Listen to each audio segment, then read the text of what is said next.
morning, Chad. I've recently been on a journey to play really popular games that I missed out on for whatever reason, simply to answer the question, why game good? Chatters voted and they decided it was time for me to play the most recent God of War games, so I grabbed my controller and made my way to the Nine Realms to have my first experience with this bald, angry man. Now, this isn't technically my first experience with God of War because I have two memories of the old games. The first memory is staying the night at my cousin's house and watching him play one of them on his PS3. The second memory I have is of Kratos in a tub or a pool with women, and I don't know if my cousin showed me that scene, but I have no memory surrounding it. I can't picture where I was, I can't picture what I was doing. I just remember being really distracted. Is there any way to take off the little this little shoulder pad with a little fur on it? Not that I want to see him take it off or anything. Because these were my only memories of God of War, I had a few preconceived notions going into these games. The first one being that I wasn't gonna like the combat. It was my understanding that these games were hack and slash, and that's just personally not my thing. Secondly, I figured the story in these games was really simple. They're just about an angry guy going around killing gods. How in-depth could they be? And speaking of that guy, the last preconceived notion I had was that Kratos was just an angry dude. So,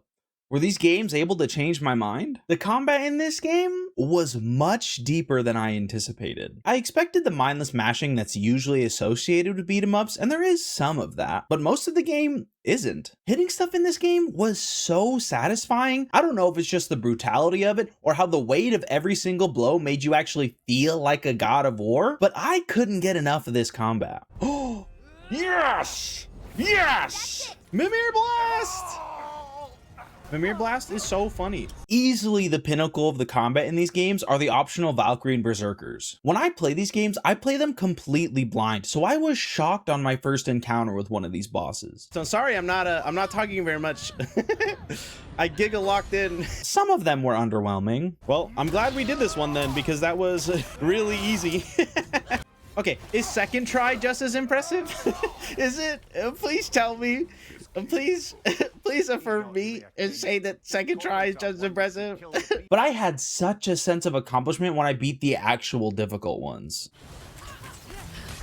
No! Ah! Oh! Nice! Let's go! All right, come on.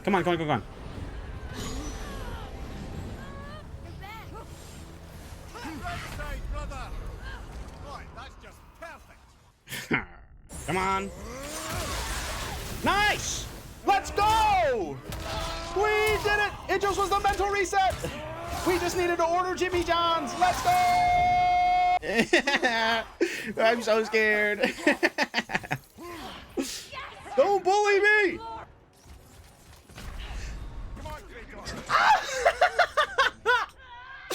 Come on, man! Yes! Yeah, baby, let's go! Yes! I'm the best! First try! Who do you think you are? I am! My only complaint is that some of the bosses shared movesets, which artificially made later bosses I encountered easier. Man, this one was really easy. Am I just strong now? But overall, I found the combat incredibly satisfying and addicting in a way I didn't expect. The story that I thought was going to be super simple ended up being really compelling and honestly my favorite part of these games. It gave me a feeling that was similar to reading the Percy Jackson books as a kid. Even though it's probably not accurate, it was really fun to dive into how deep the mythos was in this world. It was a little frustrating at times when the game would give me little snippets and crumbs but then wait a really long time to give me answers, but that's probably what kept me hooked. There are a lot of questions I have that are not answered. If they don't get answered soon, bro, I'm gonna poop Kratos' pants. And he is not wearing brown pants, so you'll see it. The preconceived notion I had that was kind of correct was that Kratos is just an angry dude, which he is, but he's also so much more than that. For just being an angry dude, he goes on such a compelling emotional journey that had me gripped from the beginning. He displays the anger and violence you'd associate with a guy going around killing gods, while also displaying patience and empathy in a way that felt really natural to him. We must be better. Yeah, Kratos is such an interesting guy. I like him a lot. And through, my favorite part about Kratos is that deep, gravelly voice that just does something to me. It was time. It literally sounds like his vocal cords are made of gravel. It's so cool. I don't remember, they're at some game awards and they're collecting the award together and the voice actor goes, "Read it, boy." Read it, boy. And kind of turned me on. I am not going to lie. And just hearing him talk over and over and over again, oh, I would give anything to sound like that. What I wouldn't give, I've said to my wife a few times, I wish I had a voice that was deep like this.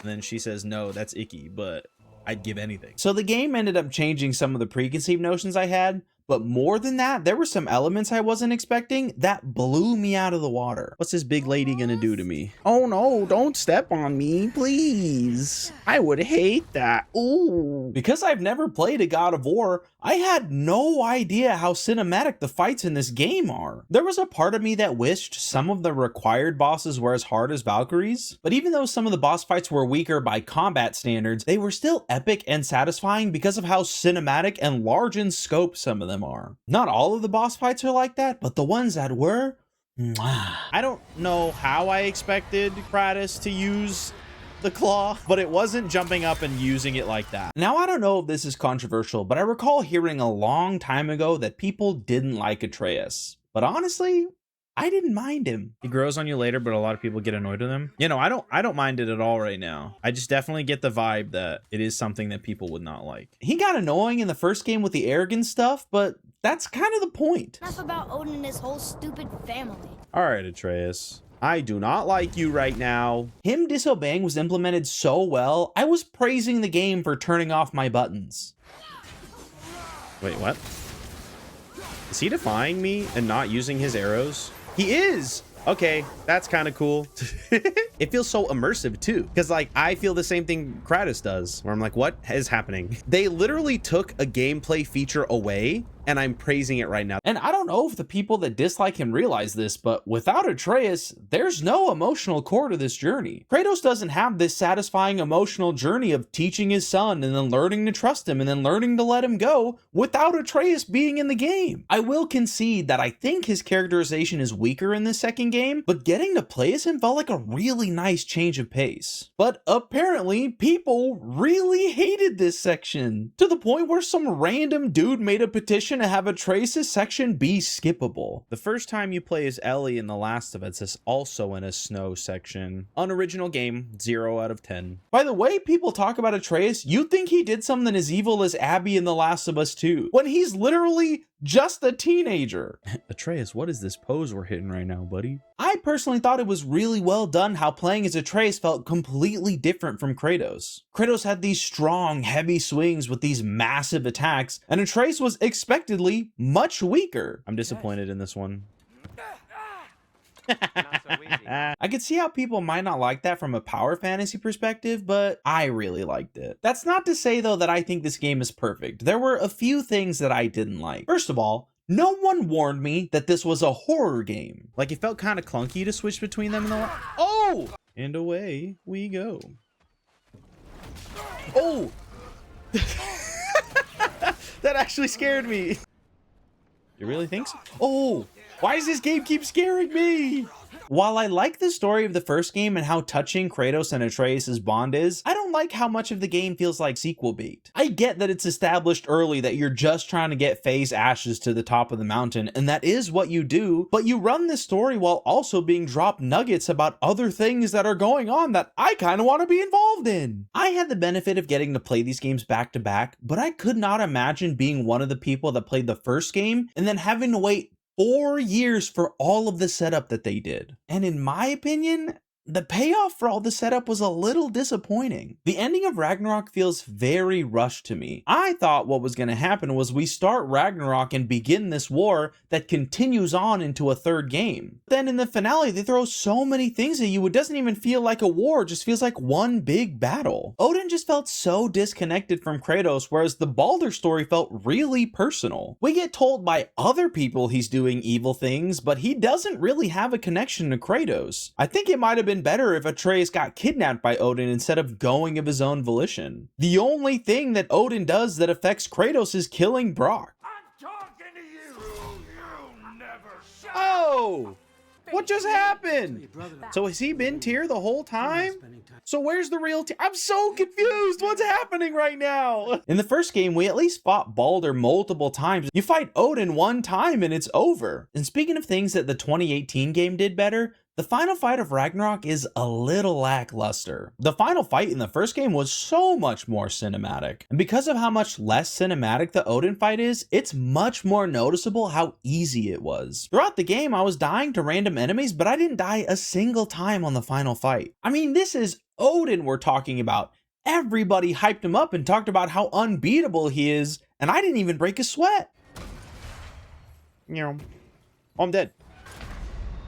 So I have my complaints and the game isn't perfect, but don't get me wrong, I still very much enjoyed my time here. I want her to do the Valhalla move where she steps on me. To the point where I'm really looking forward to what's next, whether Kratos stays the focus or we get a new Atreus-centered journey. I just want to play more God of War. Got it. So much I bigger couldn't than find I it. imagined. That's what she said. Oh look, he bit Thor. And so until we get future games, I think I'm going to give the old games a try. These God of Wars weren't at all what I was expecting, so maybe the old ones have something to offer too. And that's the exact reason I'm going on this journey, to play old games I missed out on and to broaden my horizons. There's frost in my neck stump. Got frost in your neck stump. I got something to put in your neck stump. Alright, See ya, boy.